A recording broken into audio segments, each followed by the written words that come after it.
இந்த தங்கமயில் உண்மையா கர்ப்பமா இருக்காங்களா இல்லையா அப்படிங்கிறது ஒரு பெரிய கேள்விக்குறி. இது வந்து அவங்க பிரெக்னென்ட்டா இல்ல அப்படிங்கிறதுக்கான நெறைய விஷயங்கள அங்கங்க வந்து காமிச்சிட்டே இருக்காங்க.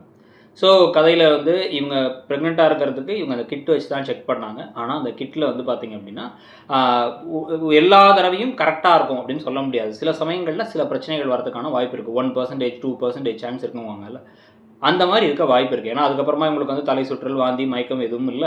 பிளஸ் வந்து இவங்க இன்னும் அந்த ஸ்கேனுக்கு கூட போகவே இல்ல. இதுக்கு நடுவுல தங்கமயிலுங்கிற கதாபாத்திரம் மேல நமக்கு வந்து ஒரு பரிதாபம் ஏற்படணுமா? வேணாமா? அப்படின்னு ஒரு கேள்வியும் இருக்கு.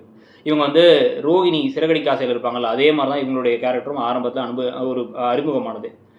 பொய் சொல்லி வீட்டுக்குள்ளார வந்துடுறாங்க. ஆனா, அங்க சிறகடிக்க ஆசையில ரோகிணி தானே எல்லா விஷயத்தையும் பொய் சொல்லி தன்னை சமாளிச்சு காப்பாத்திப்பாங்க. இங்க இவங்க அம்மாவோட உதவி மூலமா எல்லாரும் பண்ணாங்க. ஆனா, அத தாண்டியும் இப்ப ரீசென்ட்டா வந்து பார்த்தீங்கன்னா, அந்த ராஜி விவகாரத்துக்கு அப்ப எல்லார் முன்னாடியும் வச்சு வேணும்னே, "அத்த அப்ப உங்களுக்கு முன்னாடியே தெரியுமா?" அப்படின்னு கேட்டதெல்லாம் வந்து வெகுளித்தனம் கிடையாது. நம்மள ஒதுக்கி விட்டு இவனுங்கலாம் ஒட்டிக்கிட்டு இருக்கானுங்க, அத பிரிச்சு விடணும் அப்படிங்கிறதுக்காக சொன்னது தான்.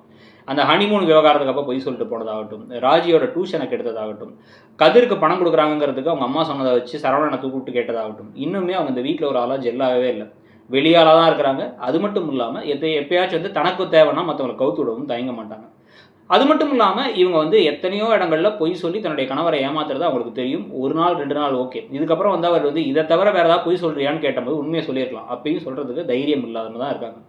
இப்ப இந்த சமயத்துல சரவணா வந்து வர முடியல. அதனால வந்து பிரெக்னன்சிக்கு செக்கப்புக்காக வந்து இவங்க அம்மாவோட போக, அங்க டாக்டர் இவங்கள செக்கப்ல பார்த்துட்டு, "இல்லம்மா உன் வயித்துல குழந்தையே இல்லம்மா. உனக்கு வேற ஏதோ இந்த பிரச்சனை தான் இருக்கு." அப்படிங்கிற மாரி ஏதோ ஒண்ணு சொன்னாங்க அப்படின்னா, இந்த விஷயத்த வீட்ல சொல்லாம மறைக்க தான் போறாங்க. ஏன் அப்படின்னா, இந்த பிரெக்னன்சிங்கிறத சாக்கா வச்சு தான் திருப்பி வீட்டுக்குள்ள நுழைஞ்சாங்க. இப்ப பிரெக்னன்ட்டே இல்ல அப்படின்னா, அத மறைச்சு ஃபேக் பிரெக்னன்ட்டா டிராமா ஆடுறது.